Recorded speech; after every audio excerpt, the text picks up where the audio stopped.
Hey folks, the BMW is up on jack stands and the front wheels are coming off. If you saw the two previous videos, you know the Basket Case BMW is about to get a complete suspension overhaul. So let's get started.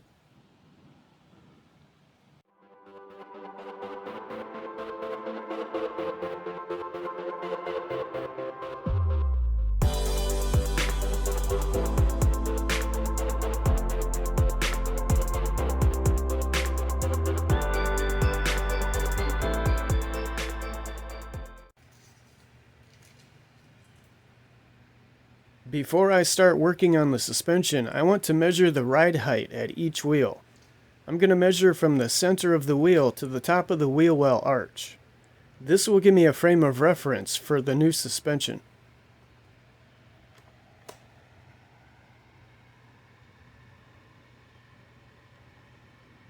Okay, we got our measurements. Now it's time to go to work. I decided to start with the front suspension. The front suspension on the E46 BMW is pretty simple, so it should be a piece of cake, right? Anyway, let's get the car up on jack stands and start tearing apart the front suspension. I put the wheels under the car for a bit of extra safety, so if the jack stands fail, I won't be completely squished.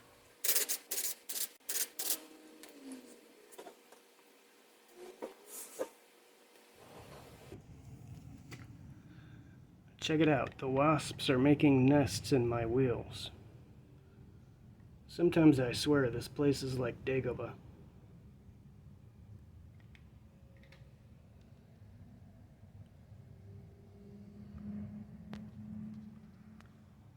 First order of business is to remove the splash shield under the engine. My car is an older model with the triangle brace, and it blocks access to the front control arm bushings. So that brace needs to come out. It has 4 bolts. With the brace out of the way, we can access the control arm bushings. So let's do that next. Each bushing has 2 bolts. After the bolts are removed, I had to pry it loose from the chassis with a piece of pipe. To remove the bushing from the control arm, I first tried tapping it off with a hammer, but that didn't work. So I doused it with penetrating oil and wrangled it loose by hand. I did it this way because I didn't want to remove the control arms from the car.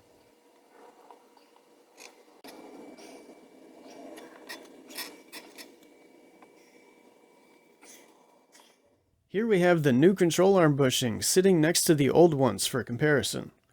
I marked the front face on the bracket with the letter F so I would know which way to install the new bushings. Okay, let's move on to the sway bar. This is pretty straightforward. I'm going to detach the end links first. You can counter hold the end link with a 16mm wrench and remove the nut with a 16mm socket. Simple enough. Next, we'll remove the 2 mounting brackets. Each bracket has 2 13mm nuts. And that's it. The sway bar is out. And I'm about to break my light. So far, things are going great. All I have left to do is remove the struts. First, we need to unclip the brake hoses and the wiring from this bracket on the strut. Then we're going to remove the pinch bolt that holds the bottom of the strut in place.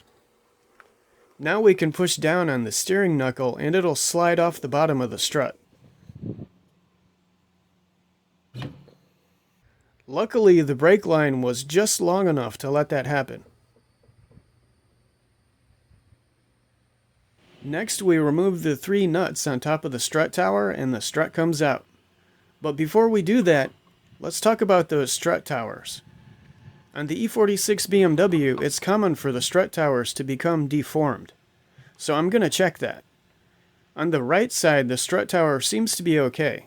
The top of the strut tower seems to be pretty flat. But the left side is a different story. The top of the strut tower is bulged out.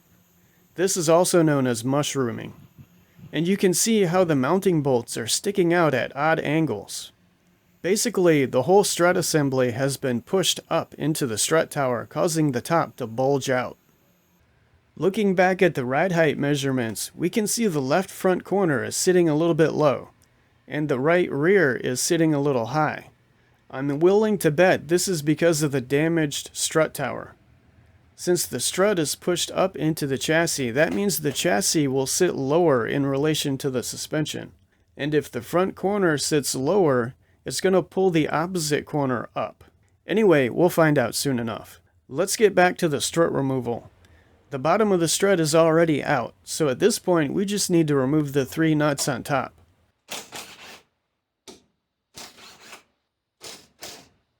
This one needed some persuasion to come out because those bolts on top were bent.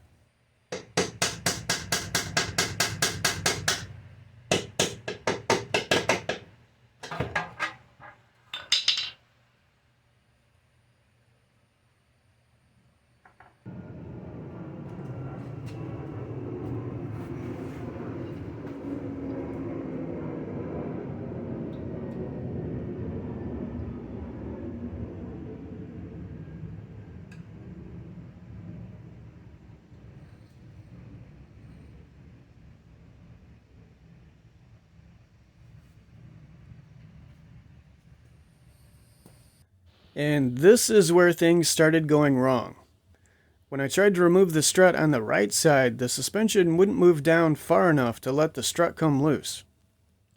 So I thought, okay, I'll detach the ball joint from the steering knuckle and drop the knuckle out of the way. But that ball joint wouldn't cooperate. I tried several different methods, but nothing worked. So then I tried the inboard ball joint. Same story. I also tried using spring compressors to shorten the strut so it could come out, but they wouldn't fit in the strut tower. After beating my head against the wall for several hours, I decided to drop the subframe. To do that, I needed to install an engine support fixture, detach the motor mounts, and all that jazz. At this point, operating the camera was the last thing on my mind, so we just have a few photos. I used the floor jack to lower the subframe about an inch or two, and that was enough. So finally, we have the old suspension parts removed. This project took twice as long as it should have because of the trouble removing that one strut. It tried my patience, but I persevered. By the way, here's the old sway bar compared to the new one. Notice any difference? I could make a joke about girth, but I'm too tired right now. I also took this opportunity to power wash the undercarriage. This is a perfect time to clean out the wheel wells in the strut towers as well. Now we have a bunch of new suspension parts ready to install. But unfortunately, we've run out of time for this video, so we'll have to do that in the next video. Stay tuned!